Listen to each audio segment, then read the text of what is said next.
নবমুসলিম চোখের পানি জাল জাল করে ছেড়ে দিয়ে বলেন, আমি সব হুজুর, আমি নামাজ পড়ি, আমার নামাজে দেরি হয়, এই জন্য সাথী সঙ্গীদের কষ্ট হয়, হুজুর আমাকে মাফ করবেন, আমার নামাজটা কেন দেরি হয় জানেননি?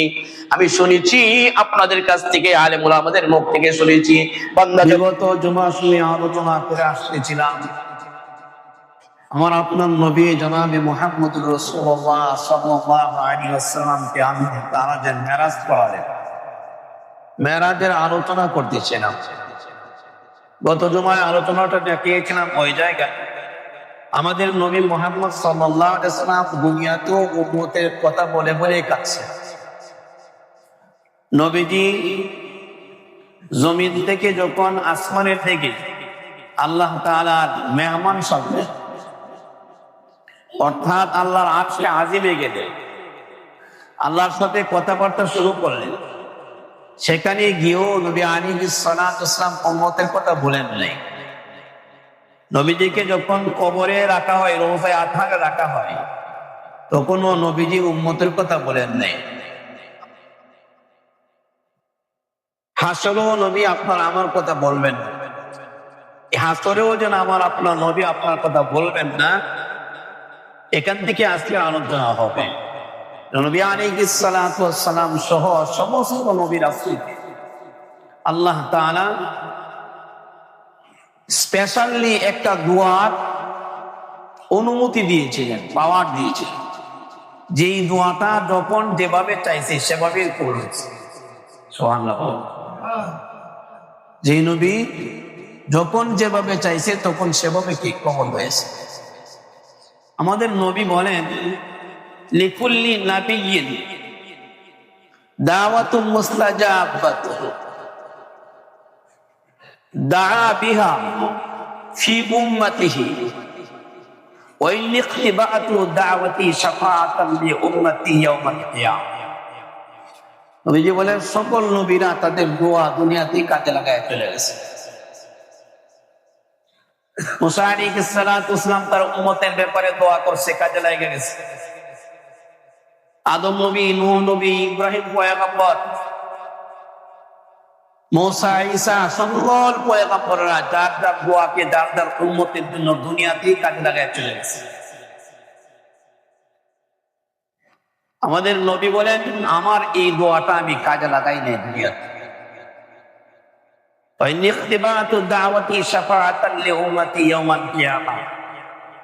আমার এই দোয়াটাকে আমি রিজার্ভ করে রেখে দিয়েছি আমার উম্মতের জন্য কিয়ামতে সুপারিশ।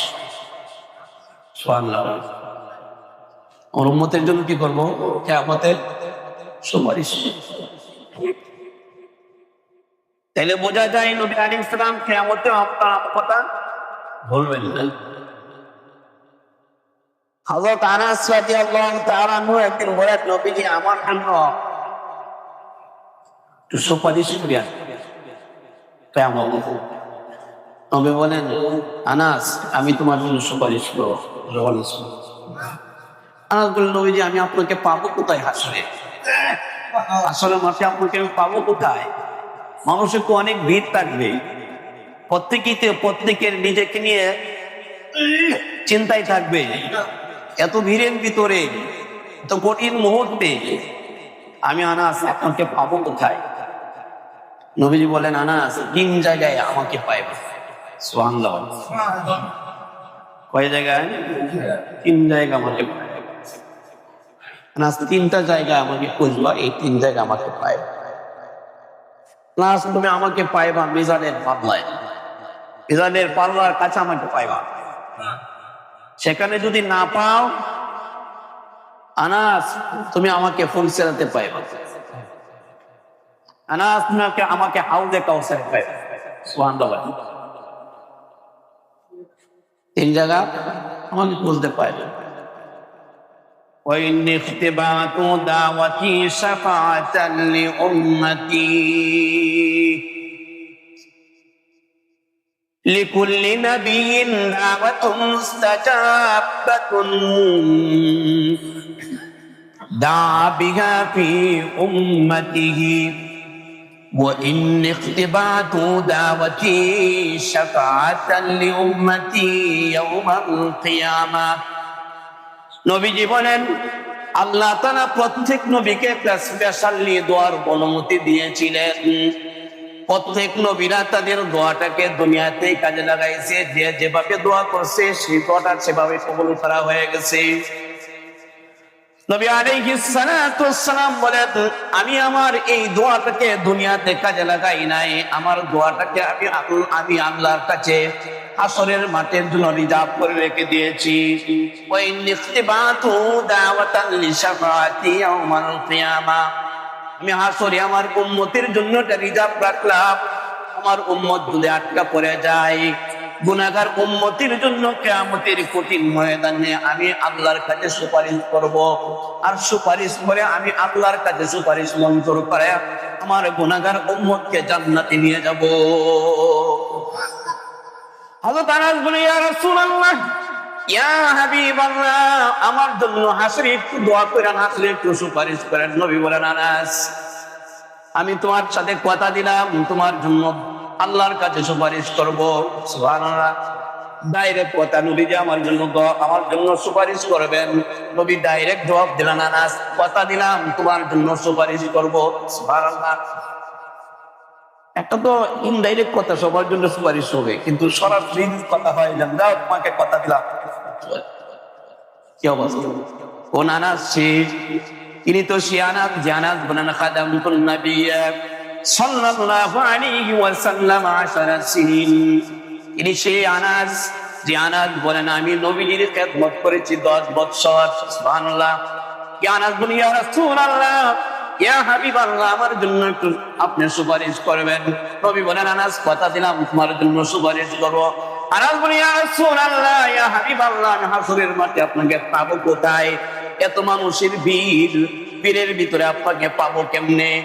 মানুষের ভিড়ের কারণে ইয়া রাসূলুল্লাহ ইয়া হাবিবাল্লাহ, হাসরের মাঠে কে কোথায় থাকবে, কেমনে পাবো খোঁজে? প্রত্যেকেই প্রত্যেককে নিয়ে ব্যস্ত থাকবে। ইয়া রাসূলুল্লাহ আমি পাবো কোথায়? নবী বলেন আনাস 3 জায়গায় তুমি আমাকে পাইবা। মিজানের পাল্লায় ঘোড়ায় আমাকে পাইবা, সেখানে যদি পাও না ও আনাস তাহলে তুমি আমাকে ফুলসিরাতের কিনারায় পাইবা। আনাস সেখানে যদি পাও না তুমি আমাকে হাউজে কাউসারে পাইবা। 3 জায়গায় আমি থাকবো, 3 জায়গায় পাইবা। হাউজে কাউসারে পাইবা, মিজানের পাল্লার ঘোড়ায় পাইবা, আর ফুলসিরাতের কিনারায় পাইবা। যে সময় সমস্ত নবী রাসূলুল্লাহ নিজেদেরকে নিয়ে ব্যস্ত থাকবে, ওই সময় নবী আলাইহিস সালাম মাকামুল মাহমুদে পরে পরে উম্মতের জন্য থাকবে। আল্লাহ আমার উম্মত বাঁচাও। আল্লাহ বলবেন ইরফা রাসাকা ইয়া মুহাম্মদ ইসফাত ওয়া শাফা, ও বন্ধু আপনি মাথা উঠান, আপনি সুপারিশ করেন। আপনি যার জন্য সুপারিশ করবেন তো শাফা, তার ব্যাপারে সুপারিশ কবুল করা হবে। আপনি চান, যা কিছু চাওয়ার আছে চান, যা চান তাই আপনাকে দেওয়া। সুবহানাল্লাহ। এই নবী আলাইহিস সালাতু ওয়াস সালাম কে আল্লাহ তাআলা দিয়ে গেলেন মেরাজে, ওখানেও বললেন না। নবী আলাইহিস সালাতু আসার পথে নবীজিকে আল্লাহ 3টা হাদিয়া উম্মতের জন্য দিয়েছিলেন। কয়টা হাদিয়া? 3টা হাদিয়া আমাদের জন্য নিয়ে আসছিল। 1 নাম্বার হাদিয়া হলো 50 ওয়াক্তের নামাজ। কত? ফরেন কয়েক তার 45 গুলো কোথায়?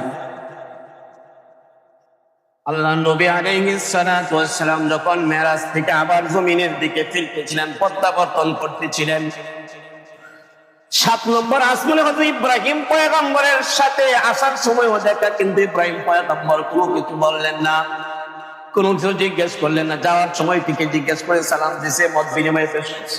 আসার সময় ইব্রাহিম পয়গম্বর জিজ্ঞেস করলেন না কি নিয়ে আস। 6 নম্বর আসমানে যখন আসছে মুসা আলাইহিস সালাতু ওয়াস সালামের সাথে আবার সাক্ষাৎ। যাওয়ার বেলায় তার সাথে যেখানে সাক্ষাৎ, আসার সময় তো ঠিক হযরত মুসা কালিমুল্লাহ আলাইহিস সালাতু ওয়াস সালাম জিজ্ঞেস করলেন ইয়া নবী আল্লাহ ইয়া হাবিবাল্লাহ, ও আল্লাহর পয়গম্বর মুহাম্মদুর রাসূলুল্লাহ সাল্লাল্লাহু আলাইহি ওয়াসাল্লাম আল্লাহর সাথে সাক্ষাৎ করে আসছেন, আপনি আবার জমিনে যাবেন, দুনিয়াতে যাবেন, মহান আল্লাহ আপনার উম্মতের জন্য কিছু হাদিয়া দিয়েছে কিনা? হাদিয়া দিয়েছে।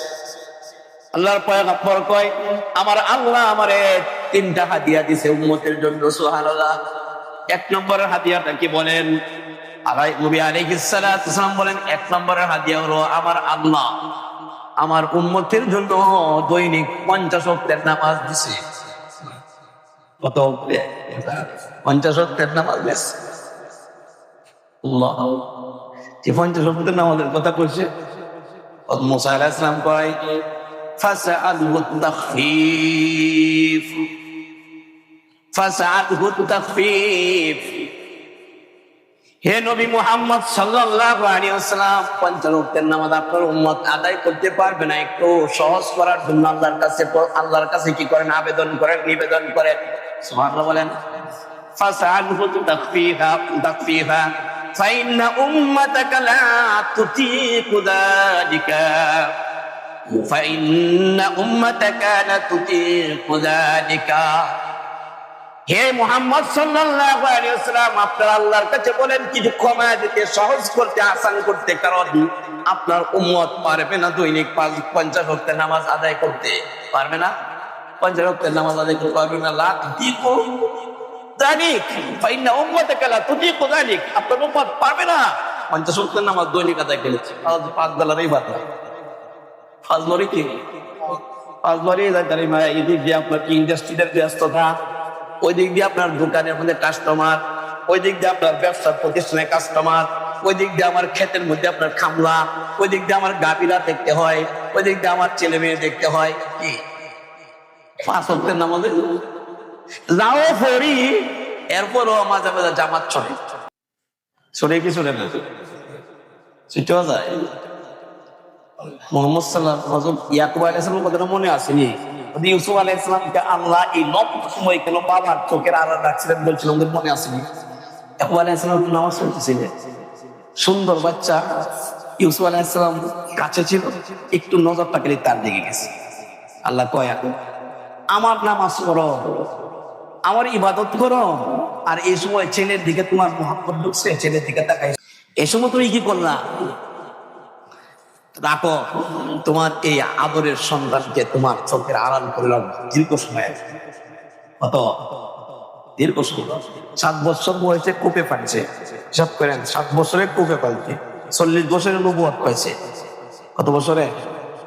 40 বছরে নবুয়ত পাইছে। 7 বছর দুর্ভিক্ষ গেছে, 7 বছর আবার কি হচ্ছে, 7 বছর ভালো ফসল হয়েছে, 7 বছর দুর্ভিক্ষ গেছে, 7 7 14, আর ওই দিকটা আপনার কি 40, কত হয়েছে?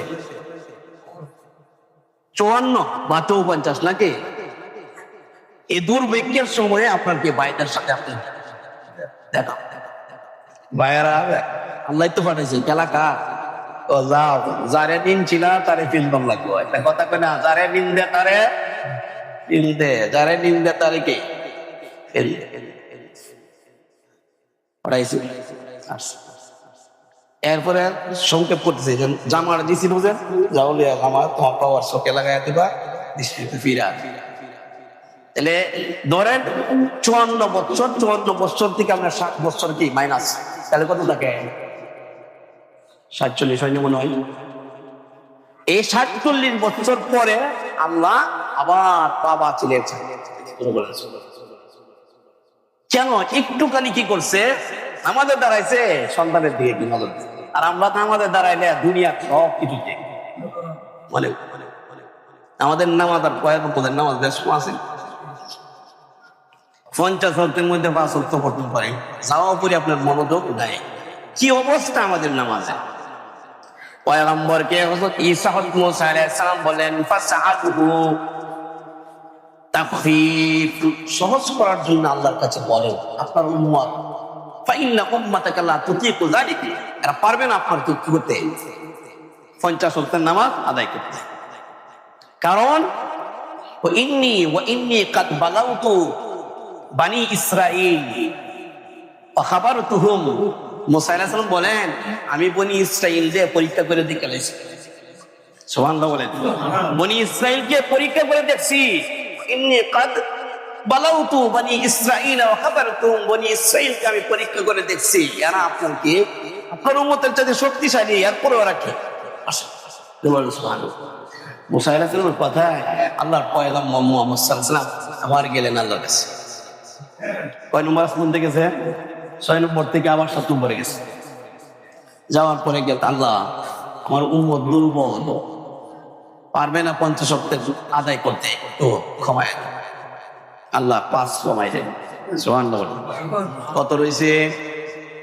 আবার আসছে মুসা আলাইহিস সালামের সাথে আবার দেখা। আল্লাহর পয়গম্বর মুসা কালিমুল্লাহ আবার জিজ্ঞেস করলেন, ইয়া রাসূলুল্লাহ, ইয়া হাবিবাল্লাহ, ইয়া নবী আল্লাহ মুহাম্মদুর রাসূলুল্লাহ, কি খবর? আল্লাহ কি বলছে? বলে আল্লাহ মানে 5 কমাইছে, 45 রাখছে। মুসা আলাইহিস সালাম বলেন, ইরজি ইলা রাব্বিক, ইরজি ইলা রাব্বিক, ও পয়গম্বর মুহাম্মদ সাল্লাল্লাহু আলাইহি ওয়াসাল্লাম, আবার আপনি ফিরে যান আপনার রবের কাছে। ফাসআলহু তাফফীফা, গিয়ে বলেন আরেকটু কমায় দেওয়ার জন্য। ফাইন্না উম্মাতাকা লা তুতিকু যালিক, আপনার উম্মত 45 ওয়াক্তের নামাজও পড়তে পারবে না। গিয়ে বলেন 50 কমায় দেওয়ার জন্য। পয়গম্বর আবার গেলেন, হিসাব রাখেন কবে আমরা। আবার যাওয়ার পরে আল্লাহ আরো 5 কমাইলেন। কত হয়েছে? আবার আসতেন, আবার পয়গম্বর কি খবর? বলে 5 কমাইছে, এখন 10 কমছে, মোট রয়েছে 40। আল্লাহর পয়গম্বর হযরত মুসা আলাইহিস সালাম ইরজি ইলা রাব্বিক ফাসআলহু তাফফীফা, আবার যান গিয়ে বলেন কমাইতে, আবার যান গিয়ে বলেন আপনি কি করতে, সহজ করতে, আপনার উম্মত পারবে না। ফাইন্না উম্মাতাকা লা তুতিকু যালিকা, আপনার উম্মত পারবে না 40 ওয়াক্ত নামাজ আদায় করতে প্রতিদিন। আবার গেছে, গিয়ে আল্লাহ একটু কমায়া দেন। আল্লাহ বলেন যাও, আরো কমাইলাম 5, কইল 35। আবার আসছে মুসা, কি জিজ্ঞেস কি খবর? 5 করে কমাইতেছে, 35 হয়েছে। ইরজি ইলা রাব্বিক ফাসআলহু তাফফীফ, আবার যান, আবার গিয়ে বলেন কমাই দেন। সহজ করতে, তাকফীফের অর্থ হলো সহজ করা। আমরা সহজ ভাষায় বলে ফেলেন কি কমানো, কমলে তো সহজ হয়, সহজ হলে তো কমে। আজিজের শব্দ সহজ করতে গিয়ে বলে, গিয়ে বলতে আল্লাহ আটটা কমাইলে হয়নি, আল্লাহ আমার এভাবে 1 বার 2 বার 3 বার 4 বার 5 বার 6 বার 7 বার 8 বার 9 বার গেছে। কত গেছে? 9 বার গেছে। 9 বার যাওয়ার পরে গিয়ে কয় আল্লাহ তো কমাও। তো 9 বার তো কমাইছে, 9 বারে 5 × 45 কমে গেছে। আর হয়েছে কত? আবার আসছে আইসা মুসা আলাইহিস সালাম দেখা, কি কমাও? পয়গম্বর আল্লাহ 45 কমায়া 5 রাখছে। সুবহানাল্লাহ বলবেন না? আল্লাহর পয়গম্বর মুসা আলাইহিস সালাম বলেন, ইরজি ইলা রাব্বিক ফাসআলহু তাফফীফ ফাইন্না উম্মাতাকা লা তুতিকু যালিক। ও মুহাম্মদ সাল্লাল্লাহু আলাইহি ওয়াসাল্লাম, আবার যান গিয়ে বলেন আপনার রবকে আরেকটু সহজ করে দিতে। পয়গম্বর আলাইহিস সালাতু ওয়াস সালাম আবার বলেন, ও মুসা পয়গম্বর, একটা বিষয় নিয়ে 1 বার না 2 বার না 3 বার না, আমি 9 বার গিয়েছি একই বিষয়ে আপনার আল্লাহর কাছে 9 বার করেছি। আবার কেমনে যায়? আমার কাছে লজ্জা লাগতেছে। আমার কাছে কি লাগতেছে? অনেক কিছু বলো যে একটা বিষয় নিয়ে একজনের কাছে কয়বার গিয়ে সুপারিশ করতে পারবো? কয়বার? 1 বার 2 বার 3 বারের মতো আর কেউ যাইতে। একই বিষয় নিয়ে একজনের কাছে কতবার আর যাওয়া যায়? কিন্তু পয়গম্বর আলাইহিস সালাম 9 বার গেলেন, 10 বারের মাথায় কয় আর না, এখন শরম লেগে গেছে, এমনকি লজ্জা লেগে গেছে। আল্লাহর পয়গম্বর এখান থেকে এবার 5 ওয়াক্তের নামাজ নিয়ে আসতেছে। আল্লাহর জন্য আমি জালেম না, আল্লাহর প্রতি আমি কিনা জালেম না। আমি তো বলছি আপনার উম্মতের জন্য কি 50 ওয়াক্তের নামাজ দিছি, 50 ওয়াক্তের সব যদি আমি কমায় দিই তাহলে আমার কথার কি হয়ে যায়? এরফের হয়ে যায়।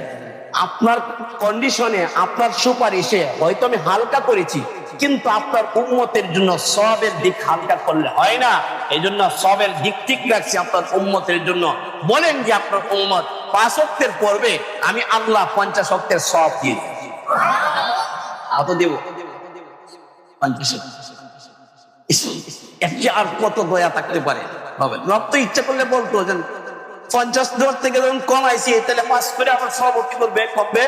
কিন্তু আল্লাহ বলেন না, সব কমবে না, সব ঠিকাই দেবে। এরপরে নবী আলাইহিস সালাম বলেন, নামাজটা পড়তে হবে কেমনে? নামাজটা যদি পড়ার মতো পড়া হয় তাহলে উম্মতের জন্য একটা মেরাজ আছে বলছো।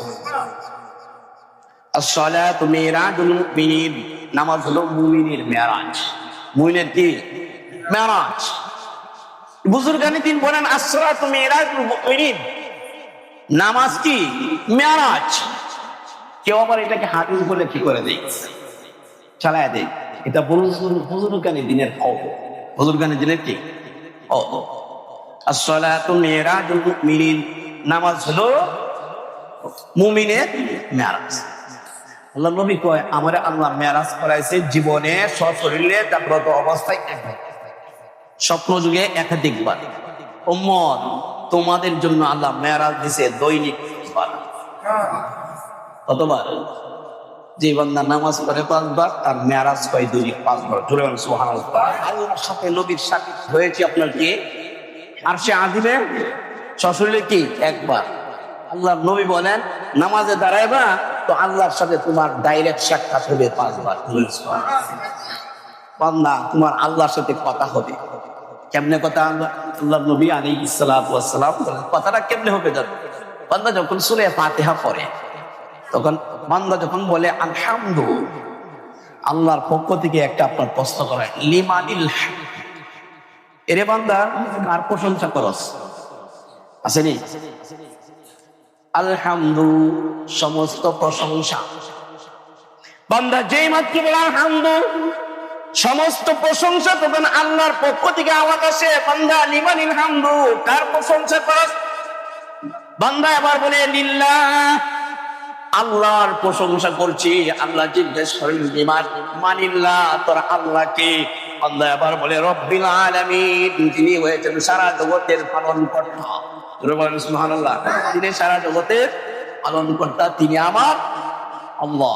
আল্লাহ আবার জিজ্ঞেস করলেন মানির রব্বিল আলামিন, রব্বিল আলামিন আবার কে? বান্দা এখন বলে আর রহমান, দয়ালু যিনি, রহমান যিনি, তিনি আমার রব্বুল আলামিন। আবার আল্লাহ বলে মানির রহমান, আর রহমান আবার কে? আবার বান্দা বলে আর রহিম, রহিম যিনি।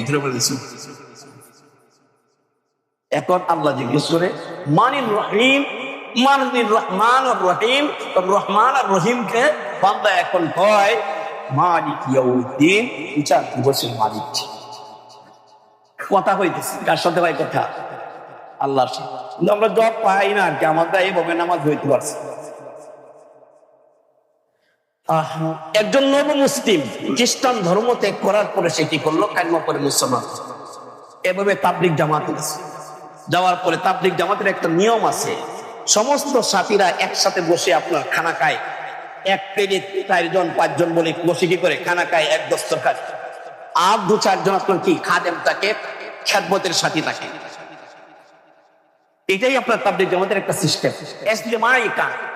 ইস্তেমায়ে কানার জন্য কেউ কোনো সাথী যদি বাইরে থাকে তার জন্য অন্য সাথীরা অপেক্ষা করে, ওরে এসে আসো আসো, কি হয় কিনা। এই তাবলিগ জামাতে এই নব মুসলিম গেছে, যাওয়ার পরে এই নব মুসলিমদের নামাজ পড়ে সুন্নত বা নফলে যখন দাঁড়া তখন খুব লম্বা সময় পাবে।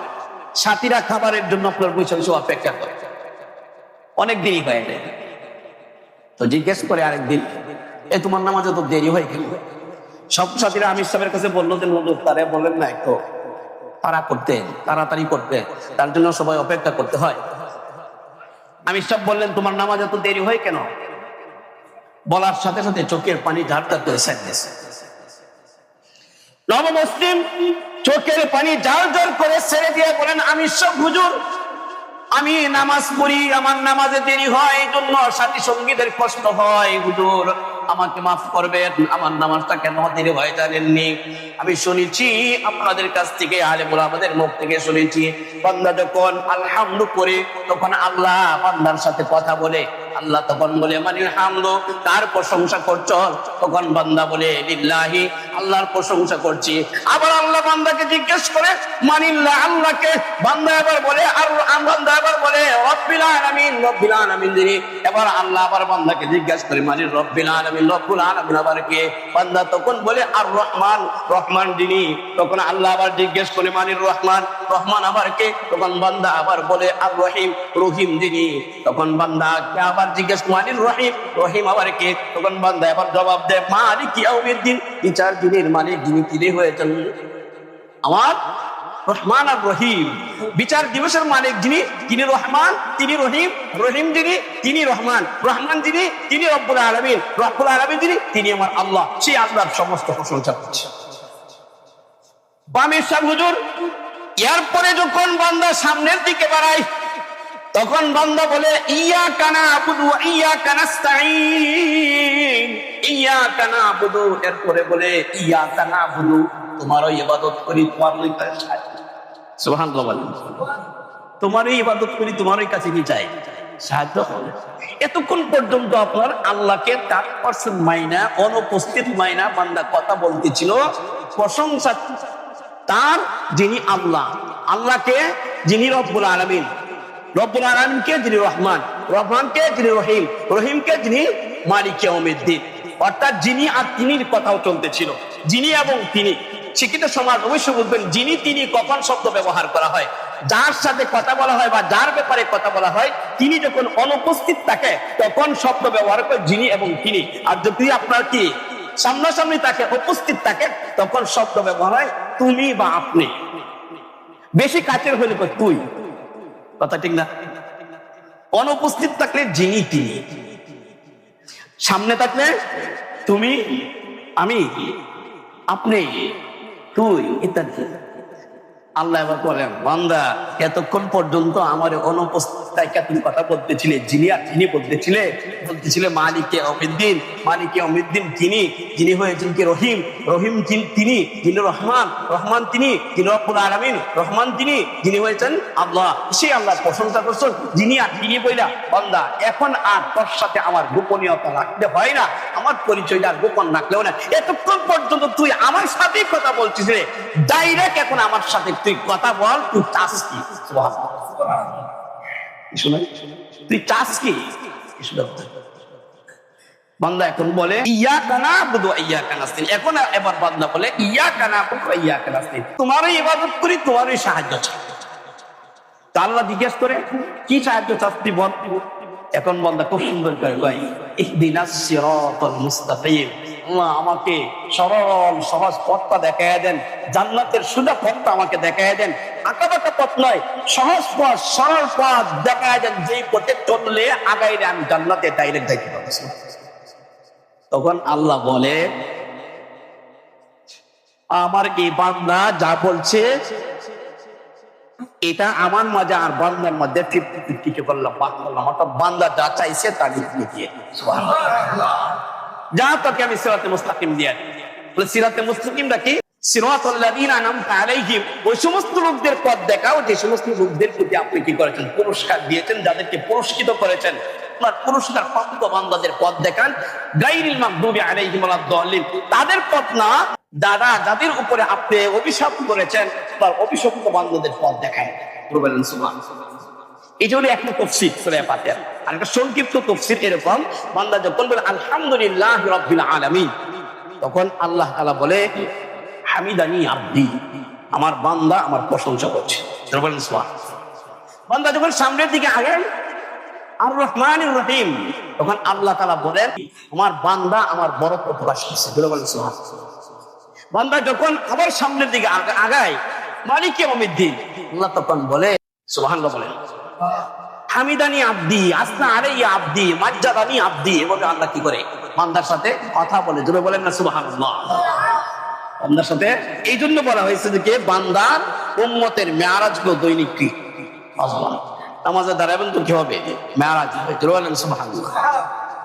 ওই লোকটার কথা বলতেছিলাম যে নব মুসলিম মনে আসেনি, চোখের পানি জার জার করে ছেড়ে দিয়ে বলেন সাহেব আপনারা নিজেরা ছিলেন, আপনারা নিজেরা মুসলমান, বাবা ছিল মুসলমান, দাদা মুসলমান, দাদা মুসলমান, আপনার প্রজন্ম, আপনার পূর্বপুরুষরা মুসলমান, আপনাদের প্রজন্ম মুসলমান, আপনাদের সন্তানাদেরা মুসলমান, আপনাদের পূর্বপুরুষ মুসলমান, আপনাদের পরবর্তী পুরুষ মুসলমান।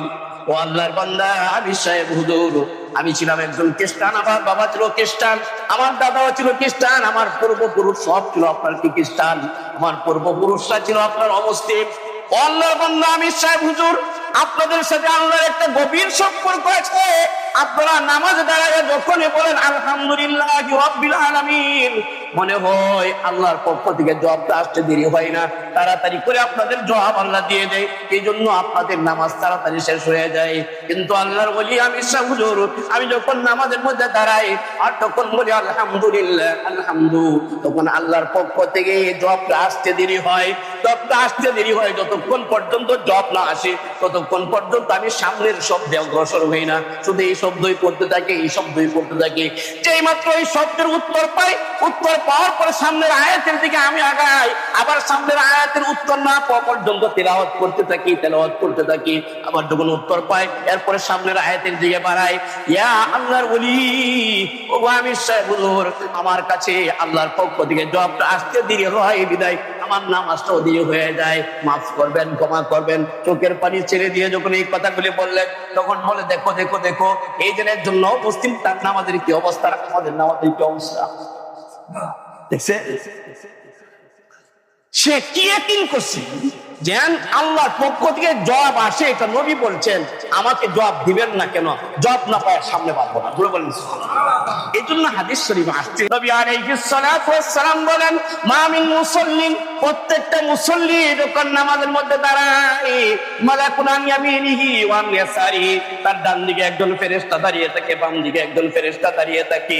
মালাকুল মাওলা ফেরেশতা যখন দাঁড়িয়ে থাকে, ডানেও ফেরেশতা বামেও ফেরেশতা, মুসল্লির নামাজটা যদি পাই না তাম্মাহা, নামাজটা যদি ঠিক মতো আদায় হয়, নামাজের দ্বারা যদি আপনার ঠিক মতো হয়, নামাজের রুকু যদি ঠিক মতো হয়, কওমা যদি ঠিক মতো হয়, সিজদা যদি ঠিক মতো হয়, বৈঠক যদি আপনার ঠিক মতো হয়, জলসা ঠিক মতো হয়, সূরা কেরাত, এক কথায় নামাজের শুরু থেকে নিয়ে শেষ পর্যন্ত সবগুলি আমল যদি সঠিক মতো আদায় হয়, আল্লাহর নবী বলেন, আরাজা বিহা, ওই নামাজটাকে নিয়ে ডান পাশের ফেরেশতা আল্লাহর আরশে আযমে চলে যায়।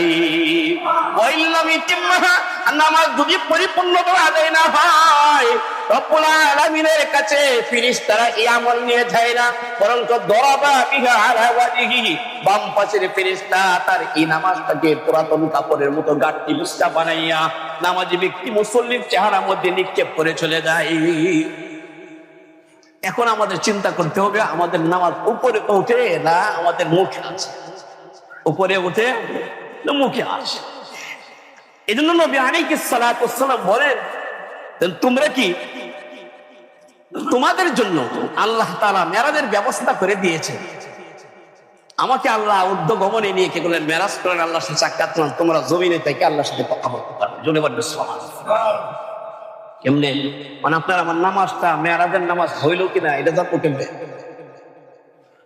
এটা জানবো কেমনে? কিতাবে লেখে কোন বান্দা যদি নামাজে দাঁড়ায়, নামাজে দাঁড়ানোর পরে যে আল্লাহর ভয়ে কিংবা আল্লাহর মুহাব্বতে চোখ দিয়ে এক দুই ফোঁটা পানি ঝরে পড়ে যায়, তখন তুমি বুঝতে পারবা, তুমি মনে করে নিতে পারো তোমার নামাজটা মেরাজের নামাজ হয়ে গেছে। কখনো যদি নামাজে দাঁড়ানোর পর আল্লাহর ভয়ে কিংবা আল্লাহর মুহাব্বতে চোখ দিয়ে পানি আসে, তাহলে মনে করবেন আজকের নামাজটা আমার মেরাজের নামাজ হয়েছে। আমরা রোজ ওই তো ঠিক মতো হয় না, তাড়াহুড়া করে উযু করে চলে আসে, এই দিক দিয়ে শুকনা থাকে, ওই দিক দিয়ে শুকনা থাকে না, পায়ের গোড়া দিতে শুকনা থাকে না, মাসাহা ঠিক করে হয় না, কে নাহলে দইরা আসতেছে, ওযু হয়েছে ঠিকই, কিন্তু দইরা আসতেছে, দইরা আসতে আমার ধরছি হাঁপাইতে হাঁপাইতে হাঁপাইতে হাঁপাইতে হাঁপাইতে হাঁপাইতে, এরপরে দেখা যায় কি তাসবিহ করতে পারি না ঠিক মতো, হয় কিনা এরকম। নাহলে দইরা আসতেছে ঠিকই, আয়েশা কি করছি সব স্পর্শ করে নকশ করে কি করছে, পিছলাকে পড়ে গেছে, কি অবস্থা। এই জন্য নামাজে দইরা আসতে এসে আগের থেকে আপনি প্রস্তুতি গ্রহণ করেন। আমার নামাজটা মেরাজের নামাজ হলো কিনা বোঝার আপনার কায়দা বা বোঝার আপনার নিয়ম হলো, চোখ দিয়ে যদি আপনার এক দুই ফোঁটা পানি বের হয় তাহলে মনে করবেন আপনার নামাজ মেরাজের নামাজ হয়ে গেছে। বুজুর্গানের দিনের অবস্থা তো এমন ছিল, শাকিব বলকি নামে একজন আপনার ওলি ছিল। শাকিব বলকির এক ছাত্র ছিল, নাম ছিল তার হাতেম বিন আসাম। যেমন উস্তাদ তেমন শাগরেদ। গাছতর নাম কি ফলে পরিচয়, কথা ঠিক না বেঠিক? গাছতর নাম কি ফলে পরিচয়। শাকিব বলকি একদিন ছাত্র হাতেম বিন আসামকে বলে, এই হাতেম বিন আসাম, বাবারে তুমি যে নামাজ পড়ো, নামাজের আগে ওযু করতে হয়, ওযুটা কেমনে করো তুমি আমার একটু দেখাইবা? সুবহানাল্লাহ বলেন। আপনারা ইমাম সাহেব যদি দিগা কোন মুসল্লি দেখো আপনাদের কেমনে ওযু করে ওযুর একটু দেখাইবা? কায়া কাম পাইছে না, হ্যাঁ কায়া কাম পাইছে না, আমরা পরীক্ষা করতে হইছে। আগুন পড়ে বলছেন কিন্তু ভালোর জন্য, আপনি নিচে নেগেটিভ সাইড, পজিটিভ নিতে পারলেন না। সুবহানাল্লাহ। শাকিব বলকি বলেন, ছাত্র বাবা হাতিম বিন আসিম তুমি কেমনে ওযু করো আমাকে একটু দেখাইবা? হাতিম বিন আসাম বলেন, শ্রদ্ধেয় উস্তাদ জি আমার, আমি যখন উযু করতে বসি, আমার বাহ্যিক অঙ্গ প্রত্যঙ্গ গুলা যখন দৌত করি, সাথে সাথে করে আমার একটা বাতিনি অঙ্গ আছে তথা কলব, কলবটাকে আমি দৌত করি, অর্থাৎ কলবটাকে আমি উযু করাইয়া দেই। জোরে বলেন সুবহানাল্লাহ। ওস্তাদ জি, আমি যখন নামাজের মধ্যে দাঁড়ায় যাই, বাহ্যিক অঙ্গ প্রত্যঙ্গ আর বডিটা নিয়ে যখন নামাজে দাঁড়িয়ে যাই, তখন আমার একটা বাতনি অঙ্গ আছে তথা কলবটাকে নামাজের মধ্যে দাঁড় করাইয়া দেই। আমি যখন রুকুতে যাই, তখন আমার এই বাতনি অঙ্গ তথা কলবটাকে রুকুতে নিয়ে যাই। আমি যখন সুবহান রাব্বিয়াল আযীম, সুবহান রাব্বিয়াল আযীম জবান দিয়ে পড়তে থাকি, কলবটাও সুবহান রাব্বিয়াল আযীম, সুবহান রাব্বিয়াল আযীম পড়তে থাকে। আমি যখন সামি আল্লাহু লিমান হামিদা, রব্বানা লাকাল হামদ বলে শুরু হয়ে দাঁড়িয়ে যায়, কলবটা সামি আল্লাহু লিমান হামিদা, রব্বানা লাকাল হামদ বলে দাঁড়িয়ে যায়। যখন আল্লাহু আকবার বলে সিজদায় যায়, কলবটা সিজদায় নিয়ে যায়। ও আমার প্রিয় উস্তাদ জি শুনেন, আমি যখন সিজদায় পড়ে যাই, তখন আমি সিজদায় পড়ে পড়ে সুবহান রাব্বিয়াল আলা, সুবহান রাব্বিয়াল আলা যখন বলতে থাকি, আমার বাতিনি অঙ্গ কলবটা সুবহান রাব্বিয়াল আলা, সুবহান রাব্বিয়াল আলা বলতে থাকে। আর এ পর্যন্ত সিজদায় পড়ে থাকি। আমি সিজদায় যাওয়ার পরে তাকায় দেখি আমার চোখের সামনে আল্লাহর কুদরতি দুইটা পা আমার চোখের সামনে হাজির পাই। আরো আস্তে সুবহানাল্লাহ। আমার উস্তাদ জি, আমি যখন সিজদায় যাই, সিজদায় যাই আমার মাওলা পাকের কুদরতি পা চোখের সামনে পাইয়া আল্লাহর কুদরতি পায়ের মধ্যে মাথা টেকাই এতক্ষণ পর্যন্ত সুবহান রাব্বিয়াল আলা বলতে থাকি। মাথা উঠাই না ততক্ষণ পর্যন্ত, যতক্ষণ পর্যন্ত আল্লাহর পক্ষ থেকে আওয়াজ না আসছে। আল্লাহ যখন বলে, বান্দা ইরফা রাসাকা ইয়া আবদি, আমার বান্দা মাথা উঠা, সুবহানাল্লাহ বলেন। আল্লাহ যখন বলে ইরফা রাসাকা ইয়া আবদি, আমার বান্দা মাথা উঠা, কাবিলতু কিয়ামাকা ওয়া কাবিলতু তিলাওয়াতাকা ওয়া কাবিলতু তাহমিদাকা ওয়া কাবিলতু তাসবিহাকা ওয়া কাবিলতু রুকুআকা ওয়া কাবিলতু সাজদাতাকা ওয়া কাবিলতু সালাতাকা। ওরে আমার বান্দা, তোর দাঁড়ানো থেকে নিয়ে শেষ পর্যন্ত সবগুলি আমি আমল তোর কবুল করলাম, অর্থাৎ তোর নামাজটা কবুল করেছি, তোর দাঁড়ানো কবুল করেছি, তোর সিজদা কবুল করেছি, তোর রুকু কবুল করেছি। তোর যত আমল আছে নামাজের মধ্যে করতে যায় সবগুলি আমল এক কথায় তোর পুরা নামাজটা আমি কবুল করে নিয়েছি। এই কথাটা যতক্ষণ পর্যন্ত আমার নিষ্কারে শুনতে না পাই, ততক্ষণ পর্যন্ত আমি ওইখানে পয়রা পয়রা সুবহান রাব্বিয়াল আলা বলে আমার কলবটাও সুবহান রাব্বিয়াল আলা বলে যেই মাত্র এই শব্দগুলি শুনতে পাই, এরপরে মাথাটা সিজদা থেকে উপরের দিকে উঠাই।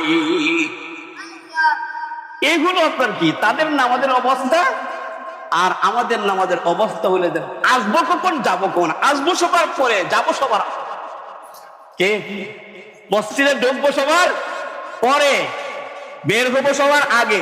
মনে করে দেন আমার চার বড়তে আছে, আমি যদি সবার পরে যাইতে পারি, সবার পরে যাব, আসবো সবার আগে। এটা আপনার কি কপাল পোড়া, এটা কি কপাল পোড়া।